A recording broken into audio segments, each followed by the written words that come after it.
ఆ లేడీ తన శాండల్స్ శుభ్రం చేయించుకోడానికి వస్తుంది. అప్పుడు మోచి ఆమె పాదాలను ముద్దు పెట్టుకుంటాడు. తరువాత అరికాళ్లపై నాతో హోటల్కి వస్తావా అని రాసి ఉండటాన్ని చూస్తాడు. మోచి సరే అని సైగ చేస్తాడు. ఇంతలో ఆమె భర్త ఏంటి నీ శాండల్స్ ఇంకా శుభ్రం కాలేదా అని అడుగుతాడు. అప్పుడు ఆమె అవును అయిపోయింది తొందరగారా అని అంటుంది. కొద్దిసేపటి తరువాత భర్తను ఆఫీస్లో దింపేసి మోచికోసం ఎదురుచూస్తూ ఉంటుంది. మోచి వచ్చి శాడీ మేడం రావడానికి కొంచెం ఆలస్యమైంది. సరే ఏ హోటల్కి వెళ్దాం అని అడుగుతాడు.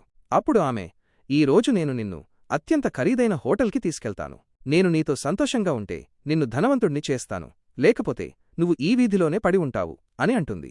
ఇంతలో ఎవరో వచ్చి కారు అద్దంపై తడతాడు. ఆమె పట్టించుకోదు. అతను తన ముఖం చూపిస్తాడు. అది చూసి ఆమెకు మైండ్ బ్లాక్ అవుతుంది. ఎందుకంటే అది ఆమె భర్త.